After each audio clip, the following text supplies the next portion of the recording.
Bienvenue sur Al Janoubia TV, bienvenue dans ce nouveau numéro de l'émission L'Entretien.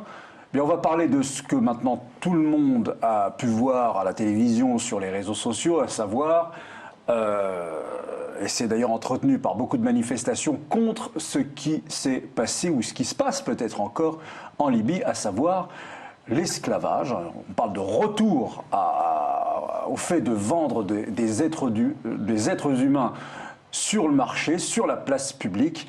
Et pour nous accompagner dans cette discussion, M. Almami Kanouté et Gamal Abina. Voilà. Alors, on a comme support, le seul, je crois, qui a tourné partout, c'est les images prises par une journaliste américaine qui a reçu ces images, puis est allée sur place pour se rendre compte de la véracité des choses. Elle y est allée et elle dit qu'elle a vu de ses propres yeux un marché aux esclaves en plein Tripoli, ce me semble. Bon. Avez-vous d'autres informations, messieurs? Alors. D'autres informations, moi je tiens à signaler qu'avant cette fameuse diffusion de la part de la chaîne CNN, il y avait déjà via WhatsApp des audios qui étaient diffusés en masse, des personnes maltraitées ou prises en otage, puisqu'il y a pour certains d'entre eux des demandes de rançon pour pouvoir libérer. J'ai même été contacté par la nièce d'un homme qui est emprisonné encore en Libye, et si la famille ne remet pas la somme demandée, par exemple, il continuera à le garder ou à le violenter. Et ces audios, moi le premier, j'avoue que j'avais émis de forts doutes de leur authenticité. Ouais. Oui, il faut toujours faire attention. Voilà, faire attention à ce qui est diffusé. Et effectivement, les gens sous le coup de l'émotion, avec les images diffusées par CNN, ça a pris une ampleur internationale.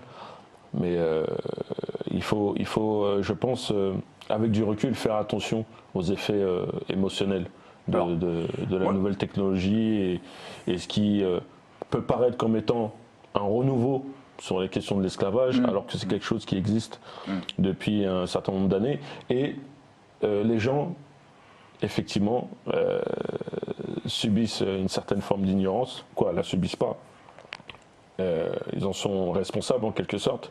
C'est que si on regarde bien, on revient en arrière de l'époque de Kadhafi. Donc avant 2011. Avant tout ça, ça existait avant Kadhafi. Pendant l'esclavage. Non, avant. Donc sous les Sénoussi. Quand il a pris le pouvoir, 69. Mon père m'a rappelé qu'il a fait exécuter des esclavagistes. Et que sous son règne, il n'y aura pas de traitement inhumain au niveau des Noirs vivant en Libye. Et ça, les gens, je pense que nombreux sont ceux qui n'étaient pas forcément informés de ces détails-là. Mais au-delà même de la Libye, on sait que les Maghrébins noirs subissent aussi une certaine forme du racisme. Il y a aussi de la négrophobie au Maghreb. Et est-ce que ça Mauritanie aussi. Mauritanie. D'ailleurs, en Mauritanie, l'esclavage, vraiment le statut d'esclave a été aboli il y a des années 80, je crois. Aboli, mais c'est toujours appliqué.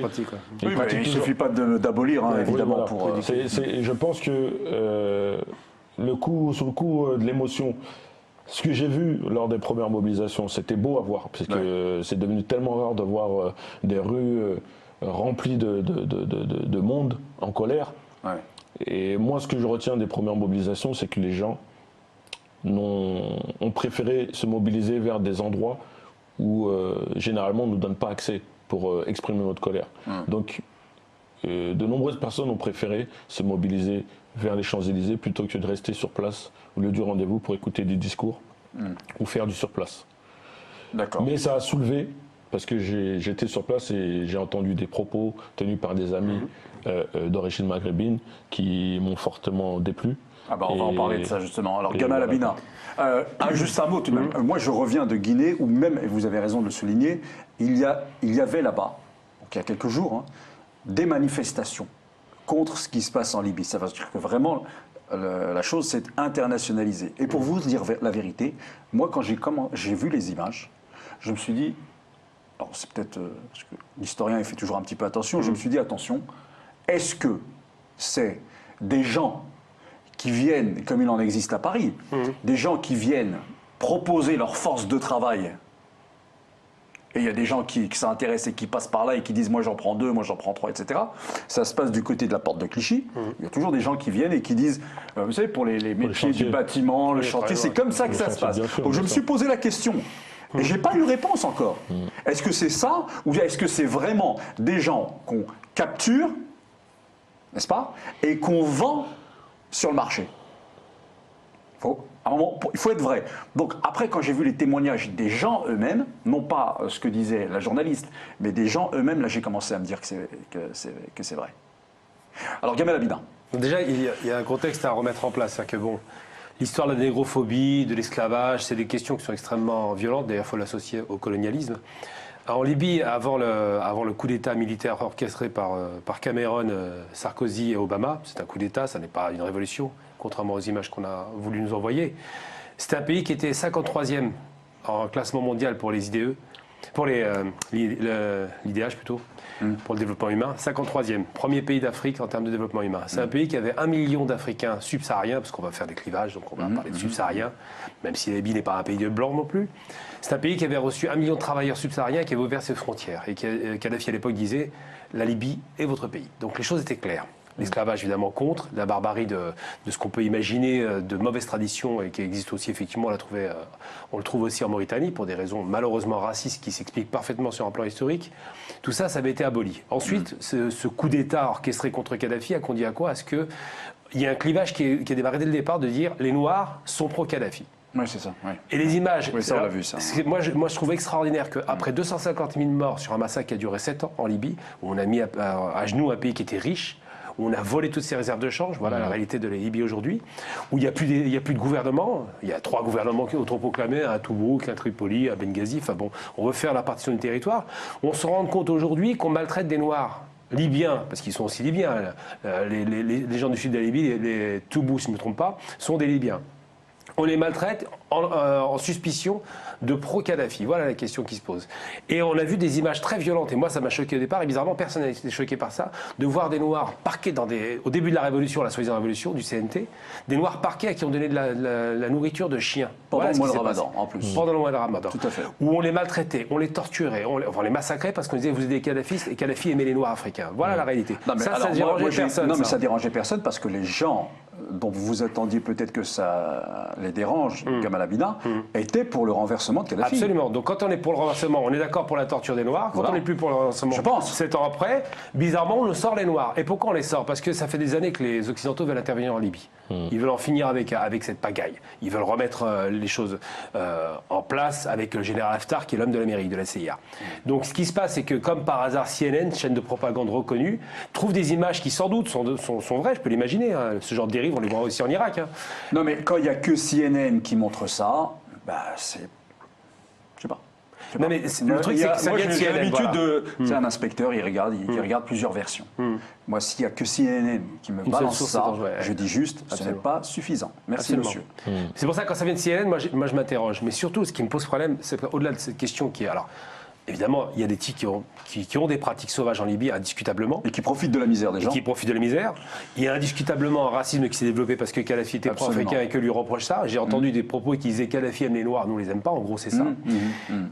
C'est une colère qui est mal placée, comme toujours. Mais surtout, ce qui m'inquiète, c'est que bizarrement, cette amplification de ce phénomène me rappelle comme en Irak, quand on disait qu'on avait sorti des enfants des couveuses et que l'armée de Saddam Hussein les avait jetés par terre. C'était un mensonge, on le sait parfaitement aujourd'hui. Celle qui témoignait de ça, c'est la fille de l'ambassadeur. Qu'est-ce que vous voulez dire, Gamal Abidin, que via CNN, on préparerait une nouvelle intervention en Libye? Je pense que ça fait longtemps qu'ils veulent intervenir. Ils poussent l'Algérie à le faire, qui refuse catégoriquement. Ils poussent les pays arabes à intervenir, ils ne veulent pas. Donc ils disent qu'il faut faire quelque chose parce qu'on ne maîtrise pas. Ils ont eu peur avec l'histoire de Sirte qui est investie par Daesh. Donc tout ça, ils ont dit on va remettre la patte dessus. En plus, le pétrole coule moins vite qu'avant, donc ça pose problème. Et surtout, l'autre objectif, c'est là où on va en discuter, et pour moi c'est le cœur de la question, c'est de dire, et ça je trouve ça absolument abominable, de dire que ces Arabes, en gros ces Arabes, on va jusqu'à dire au Soudan que le nord du Soudan c'est les Arabes, alors que c'est des Noirs aussi, hein. Ces Arabes vont pérenniser un esclavage qu'ils ont inventé quasiment. Et on veut faire croire que les Arabes font de l'esclavage, ont participé à la traite transatlantique, négrière, font de l'esclavage racialisé, ce qui est totalement faux. C'est-à-dire qu'on veut tout faire pour dire les Arabes sont des racistes, nous, et puis les Occidentaux qui sont totalement responsables de la création de l'idéologie de l'esclavage avec Isabelle la catholique. Ces Occidentaux disent quoi? Ah, on n'a rien à voir là-dedans. Juste un petit peu, pas plus. Alors que les Arabes, ça fait quand même des siècles qu'ils pratiquent l'esclavage, jusqu'à aujourd'hui. Alors, c'est vrai que les Arabes ont pratiqué l'esclavage. Absolument, mais de toutes les couleurs. Ah oui. Les barbaresques, c'est des blancs, 100 000 blancs. Oui, Ben Aïch, qui était le corsaire attitré du sultan Ismaël de Meknès, a sillonné l'Atlantique pour ramener des esclaves blancs, européens, chrétiens, pour travailler dans le royaume chérifien. C'est bien connu. Donc effectivement, les Arabes ont toujours pratiqué l'esclavage. C'est un fait historique, mais quelle que soit l'origine ethnique. Il n'y avait pas l'idée de race. Et Du tout. D'ailleurs, il n'y a pas de code noir. Non, bien sûr, absolument. Dans le monde musulman, ça n'existe pas. Le code noir, c'est quelque chose qui régissait le travail des esclaves aux Antilles, sous le premier empire colonial français. Et là, c'était sur une base raciale, sur une base ethnique. Tous les Africains importés du continent africain étaient de fait esclaves. Ils pouvaient être affranchis après, mais ils étaient de fait esclaves du fait de leur couleur de peau. Justement, j'aimerais bien savoir d'ailleurs par rapport à ça. J'ai pas pu aller à la manifestation en question. En plus, ça s'est mal passé puisque la police avait bloqué les manifestants. Il y a eu des échauffourées, hein, j'ai vu les images. Mais quels étaient les propos tenus? Parce que moi, du côté, entre guillemets... Alors, revenons à cela, justement. Oui. Les propos qui faisaient le plus souvent, c'était oui, ce sont les Arabes, oui, ce sont les musulmans.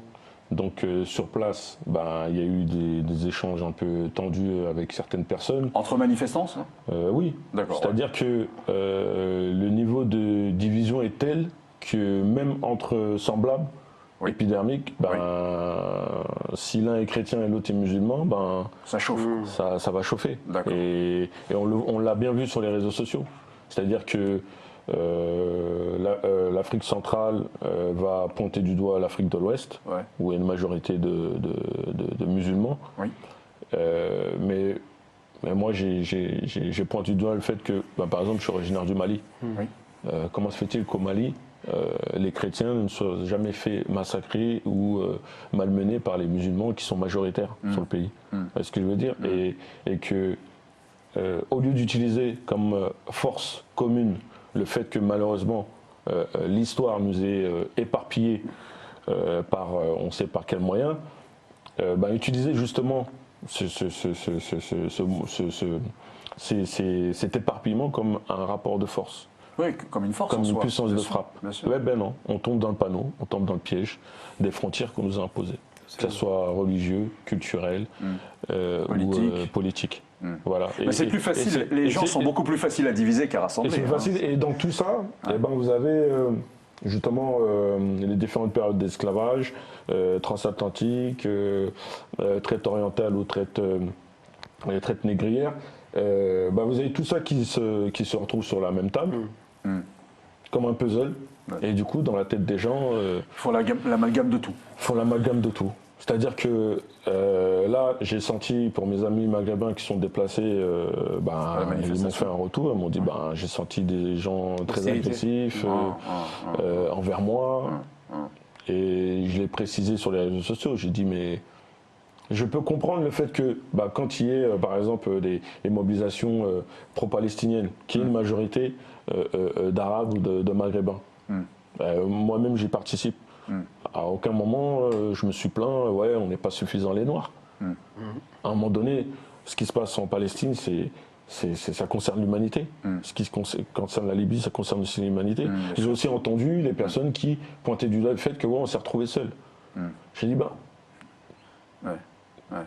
je ne veux pas dire c'est logique, mais est-ce que vous, quand la Palestine se fait bombarder, vous vous déplacez? Non. Pourquoi vous vous plaignez que les Arabes ne soient pas en masse avec nous? Non. Mais par contre, il y a un sujet où on se retrouve régulièrement tous ensemble, c'est sur les violences policières. Ça, c'est clair. Là, on est sûr de retrouver du noir, de l'arabe. Mais un autre sujet, une petite parenthèse, c'est quand il s'agit de matchs de foot, Coupe d'Afrique, Oui, là, on est tous africains. on est tous africains. Mais quand ça déborde, là, on voit que il y a des injures qui fusent des deux côtés et des anciennes rancœurs et autres, parce que je sais que, bon, effectivement, la question de l'esclavage est un sujet tabou, autour aussi de la religion. Il ne faut pas avoir peur de se dire les choses. Normalement, pardon, mais cette facilité à réagir à l'émotion comme ça très rapidement, c'est pas ça aussi qui est, en fait, ça fait émotion contre émotion. Émotion contre émotion, moi je pense que je mets ça sur la faute de, on est dans une ère où l'information c'est au bout des doigts, sur le portable on peut lire tout et n'importe quoi, si on ne prend pas le temps de vérifier, les gens ne prennent plus le temps de vérifier, ils ne prennent plus le temps d'apprendre, de se renseigner correctement, et du coup il y a encore ces a priori. Voilà, vous savez, en tant que jeune franco-malien, il y a des individus qui dans leur éducation, malheureusement, on va leur apporter un argumentaire prétendant que les Noirs sont inférieurs à nous. Et quand on évolue comme ça en tant qu'individu, et quand on est amené à devenir responsable, dans la société est-ce que le problème, c'est qu'ils finissent pas eux-mêmes par le croire? Et que c'est ça qui est le véritable moteur de cette action si rapide, si vive, sans prendre le temps de vérifier. C'est que quelque part, ça traduit un mal-être qui ne veut pas dire son nom. Oui, c'est ça. Tu vois ce que je veux dire? Je pense que c'est ça, c'est l'ignorance, le mal-être intérieur, la désinformation. Voilà, tout ça fait que aujourd'hui, moi je sais que personnellement, j'ai aucun mal à me retrouver auprès, si demain l'Algérie, le Maroc, la Tunisie se fait toucher, j'ai aucun problème à être au cœur d'une mobilisation, en soutien. Mais j'en voudrais pas à mes frères maghrébins de ne pas être à mes côtés quand le Mali se fait toucher. Après, chacun ses raisons. J'étais au Mali et on se sent chez soi, c'est des gens magnifiques. Ce que je veux dire, c'est que pour ma part, moi personnellement, j'ai bien compris. Je me mobilise, je ne vais pas reprocher. Mais si un jour il me reproche de ne pas être là auprès de lui, j'aurais envie de lui dire quand mon pays se faisait frapper, je ne vous ai pas vu. Mais le problème reste quand même profond. Parce que aujourd'hui, il y a des fragments tellement violents qui font que le fossé s'écarte de plus en plus et l'ennemi que nous avons en commun, donc c'est-à-dire l'Occident, profite de la situation. On est détourné des vrais problèmes de fond.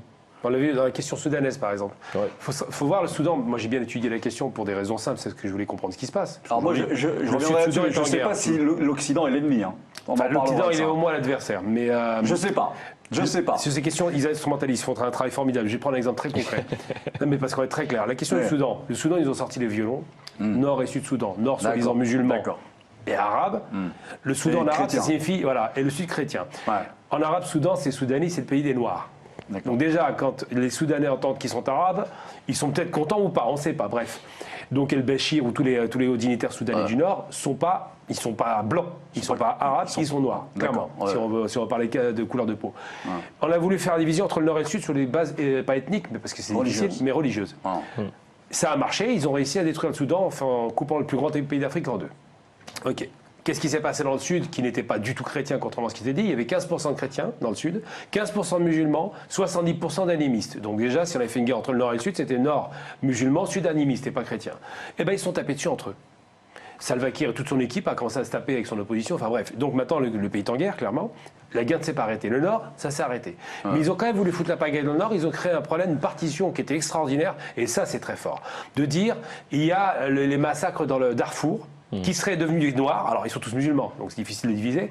Donc, d'un côté, les Darfourais sont noirs, de l'autre côté, le pouvoir central est arabe. Alors que c'est la même ethnie. Donc ça, c'est pour dire que le vice de l'Occident, et là on parle vraiment de diviser pour bien régner, mieux régner, c'est le système anglais. Moi, c'est limite le mot l'Occident qui me gêne. Non, je dis l'Occident parce que je veux dire capitaliste. Hein, je veux dire pourquoi. Parce que croire que l'Occident est uni, moi, j'y crois pas. Non, je pense qu'il y a des puissances qui se font la concurrence également. D'ailleurs, la guerre en Libye le montre bien. si la France va en Libye, c'est peut-être parce que d'autres pays européens commençaient à négocier avec Kadhafi et que la France se voyait être mise de côté. On ne sait pas. Mais il n'y a pas, je ne vois pas, moi je n'y crois pas, un Occident uni face à un Orient uni lui aussi. Alors l'Orient, ça se voit tout de suite qu'il n'est pas uni parce que ça tire partout. Ok, mais l'Occident, ça tire autrement. Non mais je vais être très clair, quand on parle d'unité, alors on ne parle pas d'unité en termes, c'est une unité de façade. En vérité, il n'y a pas d'unité parce qu'ils se sont fait la guerre pendant des siècles. On ils est bien détestent d'accord. entre eux. Parce que de toute façon, ils se sont battus pour l'Amérique, l'Angleterre et la France, parce qu'ils se sont battus contre l'Espagne et le Portugal sur Il y le a des contrôle des mers. intérêts. C'est ce qu'on appelle, j'appelle ça une alliance stratégique. C'est des alliances circonstanciées. Par exemple, il y a 3 Occidents, si on veut parler d'Occident. Il y a l'Europe centrale, l'Allemagne, la Hongrie, enfin tous les pays d'Europe centrale, l'Europe occidentale et l'extrême Occident, comme j'appelle, qui s'appelle les États-Unis, qui est une émanation de tous ces Européens qui sont partis à la conquête d'une terre et qui ont massacré pour ça pratiquement 100 millions de personnes. Cet Occident que je dis être unis, ils ne sont pas unis parce qu'ils s'aiment, ils sont unis parce qu'ils ont des intérêts partagés. Par exemple, si en Libye, il y a 3 nations qui bombardent la Libye, l'Italie un petit peu, mais surtout la France, comme toujours, l'Angleterre évidemment, et les États-Unis, c'est que ces 3 nations-là ont des intérêts convergents. Quand ils vont créer un clivage entre l'Afrique, parce que pour moi on est africain, ça ne se discute même pas, mais le nord de l'Afrique qui serait musulman essentiellement et arabe, le sud ou les subsahariens qui seraient noirs et peut-être chrétiens, c'est une façon de diviser. Pourquoi ? Parce que si l'Afrique est unie, comme Kadhafi avait tenté de le faire avec son Union africaine, si l'Afrique est unie, ça devient la première puissance mondiale. Ressources minières, une jeunesse, des capacités, accès à toutes les mers, enfin c'est extraordinaire la puissance de l'Afrique. Maintenant, comment ils font ? Ils utilisent un moyen qui est vicieux. Le racisme, moi je le date dans le temps parfaitement, c'est Isabelle la catholique. Clairement. Quand elle fait son décret, son pacte de sang pour dire celui qui a 3 générations d'hispanité, donc de race espagnole, il peut rester. Les autres, ils dégagent. Ceux qui sont convertis dégagent. Les juifs, ils dégagent. Les arabes dégagent. Les musulmans dégagent. Les morts, les juifs devaient se convertir. Mais après, les a dégagés. De toute façon, il n'y a pas de problème. Oui, tout à fait. Après la chute de Grenade, elle les met dehors. Ils arrivent au Maroc, 800 000, enfin bon. Donc tout ça, c'est déjà racialisant. Elle a déjà l'idée de se dire on va faire des races, un peu comme Hitler. Ensuite, quand ils vont faire l'esclavage, ils commencent par qui ? Ils commencent pas par les Noirs, contrairement à l'idée reçue. Ils commencent par les Amérindiens, par les Sud-Américains. Le problème, c'est qu'ils les ont tellement massacrés et ils se sont même demandé si ces êtres humains étaient des humains. Il y a eu une fameuse controverse, Valladolid, où ils ont discuté pendant un an pour dire est-ce qu'ils sont humains, est-ce qu'ils peuvent être chrétiens. Bartholomé de las Casas et Sepulveda, absolument. Donc c'est un débat qui dure un an quand même, c'est pas 3 jours. Et au bout d'un an, après les massacres, on n'a plus finir, finalement ils sont humains, ils peuvent être chrétiens. Mais bon, on a bien épuré la population. Et ils ont essayé de les réduire à l'esclavage. Malheureusement, ils n'étaient pas solides physiquement. Ils ne tenaient pas l'esclavage. Et ils se sont dit, il faut trouver d'autres esclaves. Et bizarrement, ce qu'on n'a pas retenu dans l'histoire, c'est que les premiers esclaves, ils n'étaient pas noirs. Ils étaient marocains. C'est d'abord le nord de l'Afrique qu'ils ont puisé. Et comme ils ont vu qu'il y avait une difficulté à pouvoir tous les vaincre, parce qu'il y avait une unité un petit peu idéologique du passé, ils ont dit on va creuser un peu plus loin. Toujours chez les musulmans, mais noirs cette fois-ci. Et ils ont commencé à faire ces fameuses traites négrières et ils ont fait des codes, ce fameux code noir qui arrive après, qui disent quoi ? Il est noir, il est donc pas humain, encore une fois, l'idée de l'humanité. Il n'appartient pas à notre noblesse. Donc on peut le réduire à l'esclavage de père en fils, des enfants à la naissance jusqu'à la mort. Et c'est là que le vice intervient. Le problème, c'est que, juste pour conclure, le vice de la traite négrière, c'est pour ça que moi je trouve ça abominable de comparer un esclavage qui a toujours existé partout, d'ailleurs, pas seulement chez les pays arabes, dans le monde entier. Un esclavage qui était je te prends, ta période de la guerre, t'es esclave, mais tu peux devenir libre un jour, c'est possible. On le voit avec les musulmans, par exemple, quand quelqu'un était notamment, qui deviennent vizirs quasiment. Des dynasties, d'ailleurs. Absolument, ils ont fait c'est des esclaves qui sont devenus des rois quasiment, qui ont donné des pouvoirs sous l'Empire turc. Et de l'autre côté, les Occidentaux qui disent on a besoin de forces vives pour développer nos champs de coton, on va prendre ces esclaves. Et bizarrement, d'ailleurs j'explique très bien la fin de l'esclavage, contrairement à ce qui est dit, c'est pas une générosité des Occidentaux qui se disent, les Occidentaux dans le sens capitaliste du terme, qui se disent bon on va arrêter l'esclavage. Ils l'ont pas arrêté parce que c'était intéressant d'arrêter humainement, c'est pas du tout ça l'idée. Ils l'ont arrêté parce qu'il y a eu la révolution industrielle qui a remplacé les hommes par des machines, et qui était plus rentable. Donc ils se sont dit bon, c'est plus nécessaire d'avoir des esclaves. C'est moins intéressant, parce qu'il faut quand même les nourrir, il faut leur donner une maison, il faut leur donner des vêtements, un minimum vital. Une machine, on leur donne rien. On paiera un type qui va travailler derrière. Donc tout ça, il n'y a pas d'humanisme. Ça, c'est du baratin, l'humanisme. Un peu comme l'histoire de la guerre de sécession. C'est pareil, il n'y a pas d'humanisme. Est-ce que vous pensez ou non qu'en fait, finalement, sur cette question de l'esclavage, le grand livre de l'esclavage n'a pas encore été écrit ? Parce que vous parliez de questions taboues tout à l'heure. Pourquoi c'est si tabou ? Faut en parler. Il y a les historiens africains, qu'est-ce qu'ils font ? C'est sûrement qu'ils travaillent et qu'on n'est pas au courant. Il y a des historiens qui ont écrit des livres, qui ont posé les choses. Mais les gens lisent pas. Non, c'est même pas question les gens ne lisent pas, c'est que ce sont pas les historiens qui ont été invités, qui ont été mis en avant dans les livres d'histoire, par exemple. Oui. Et je pense que tant qu'on ne rétablira pas... Ici, en France, le spécialiste de l'Afrique, c'est jamais un Africain. Oui, c'est souvent un pied extrême droite en plus.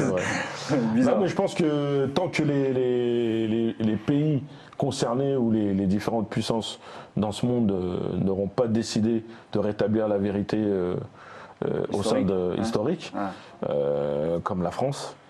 Par exemple, qu'est-ce qu'on devrait savoir qu'on ne sait pas pour le grand public? Pour le grand public, je pense que dès notre plus jeune âge, on nous aurait réellement expliqué, puisque moi, quand je me suis reconnu dans les livres d'histoire en France, c'était soit sur les périodes de l'esclavage ou les périodes de la colonisation. Ouais. Donc deux périodes. Voilà, deux périodes où c'était humiliation, domination. Et du coup, ça va pas, moi gamin, je me dis, je me sens systématiquement inférieur. C'est pas constructif. Donc il y a un conditionnement qui est mis déjà en place dès le départ. Absolument. Et tant qu'on... Il n'y a pas d'histoire de royaume, il n'y a pas d'histoire de culture. Alors, je sais qu'on a eu des rois, je sais qu'on a gagné des guerres, qu'on a résisté. Mais des empires, même plus que ça. Ouais, on parle de l'esclavage de tous bords, mais je sais qu'en Afrique, il y en a qui ont résisté. Absolument. Qui ont résisté, et ces résistants-là ne sont même pas enseignés, par exemple, au Mali. Ils ne sont pas enseignés. Voilà, ils ne sont pas enseignés parce qu'on leur a imposé un programme scolaire qui date de l'époque des colonies. Absolument. Et je pense que chaque pays... Mais donc là, c'est la responsabilité des responsables africains, parce que c'est quand même à eux les premiers. Mais sans oublier que ces responsables africains, où est-ce qu'ils ont tous été formés et conditionnés? Très bien. Mais ils peuvent avoir l'intelligence de prendre ce qu'il y a de bon, puis de laisser de côté le reste. Je ne sais pas si c'est une question d'intelligence. Évidemment, tous les pas mauvais. Malheureusement, ceux qui ont eu du moins ce réflexe ou cette intelligence-là, ils n'ont pas fait de long feu. Sankara, par exemple, le premier. Sankara, quand il relève la tête devant le maître colon, il dit on n'a pas de leçon à prendre de vous. Le lendemain, il le massacre. Mais c'est important, justement, l'idée. Mais aujourd'hui encore, au XXIe siècle. Oui, il y a une logique néocolonialiste qui consiste à dire que on voit l'affaire Macron qui va en Afrique. Alors lui, évidemment, Macron c'est pas un méchant. Mais quand il parle, ce qui est intéressant chez lui, c'est qu'il est tellement spontané qu'il en arrive à un mouvement néocolonialiste qui, chez lui, fait rire.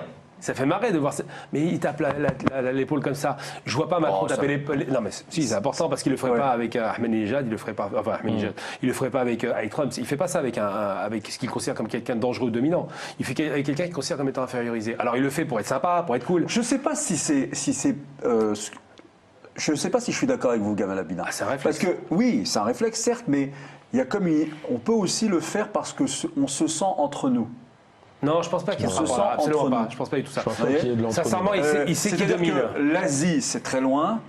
Les États-Unis, c'est loin aussi. Mais la France, le Maghreb, l'Afrique subsaharienne, surtout l'Afrique de l'Ouest, je ne pense pas, par exemple, qu'il l'aurait fait au Soudan.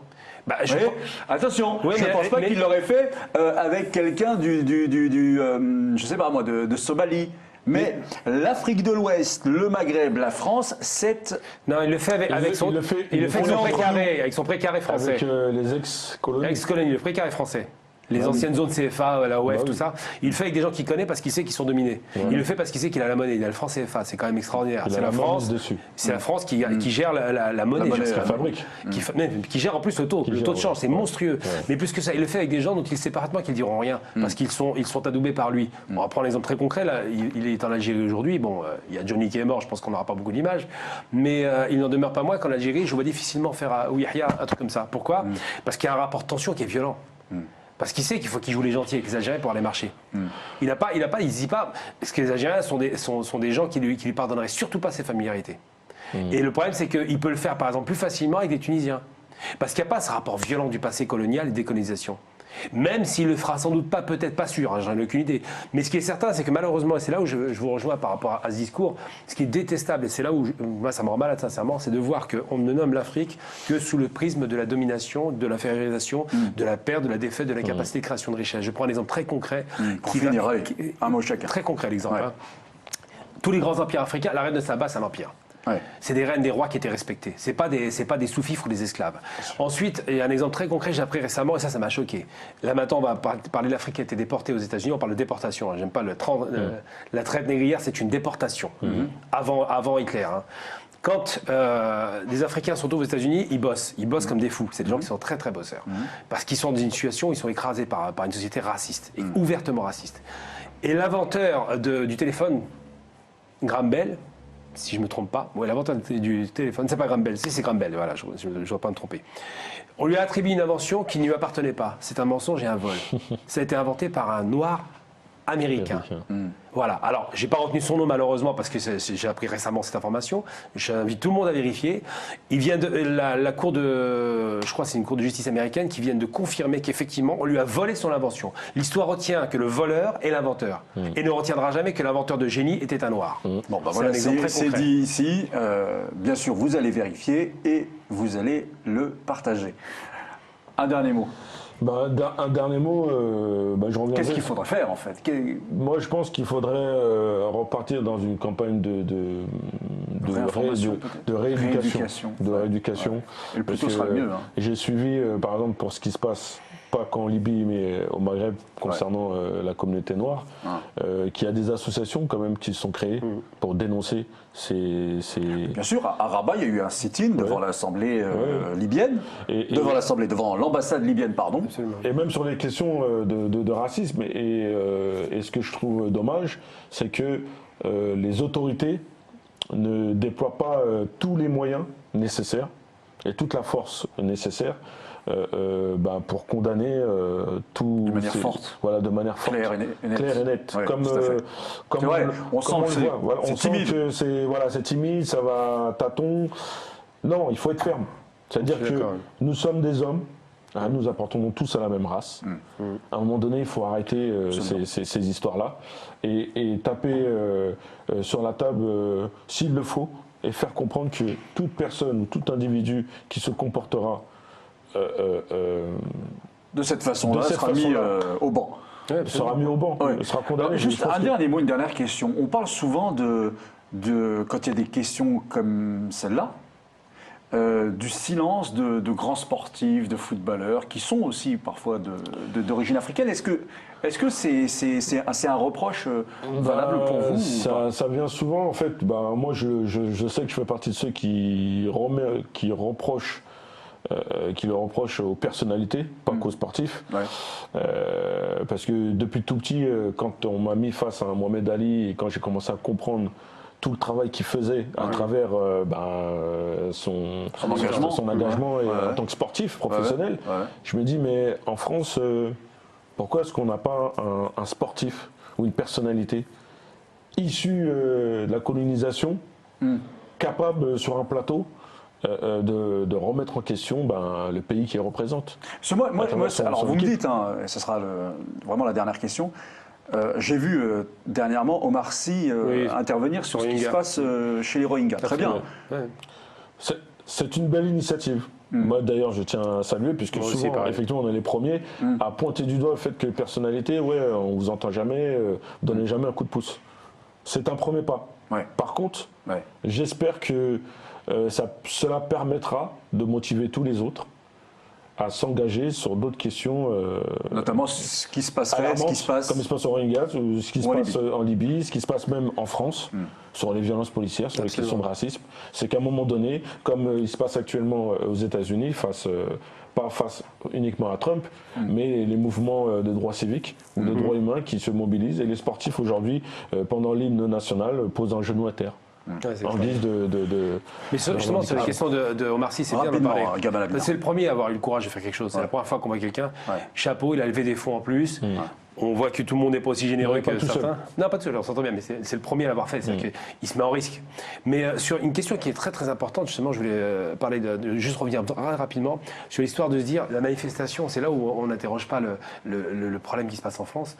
Quand il y a des Noirs qui seraient vendus en Libye, a priori c'est le cas, mais bon, partons encore sur le conditionnel, parce que les enquêtes ne sont pas faites. Quand il y a ce genre d'erreur qui est faite, effectivement, les Arabes auraient dû être présents, même s'ils sont gênés, parce qu'on voit bien qu'il y a un racisme qui est poussé par certains. Mais surtout, moi, ce qui me choque le plus, c'est pas ça. On est en France. Ils sont où, les Européens ? Pourquoi ils ne viennent pas manifester ? Ça ne les intéresse pas, l'humanité ? Pourquoi ils ne viennent pas devant l'ambassade de Libye en masse? Pareil, il y en avait quelques-uns. Oui, mais marginaux, on s'entend bien. Oui. On est quand même un pays, 65 millions de personnes, on peut espérer au moins 50 000 mais personnes. je pense que c'est à nous de casser ces frontières. Bien sûr. C'est-à-dire de leur démontrer que, par exemple, ce qui s'est passé avec Omar Sy, autour de lui, il y avait des personnalités arabes, blanches. Mais oui, moi je ne crois pas au bloc. Oui, voilà, c'est vraiment humain. Non, je parle de conscience, C'est à nous, Pourquoi ne sont-ils pas là? maintenant de faire les choses comme Omar Sy l'a dit. C'est nous la Love Army, personne d'autre. Maintenant, j'espère que au-delà des actions humanitaires, ces personnalités donneront un coup de main à ceux qui s'impliquent dans les questions politiques, parce que ce sont les politiques qui prennent la décision finale, qui nous poussent à nous retrouver dans de telles situations. Merci à vous deux. Merci. Et puis, merci à vous. Je vous dis à bientôt pour un nouveau numéro de l'émission d'entretien sur Al Janoubia TV. Au revoir.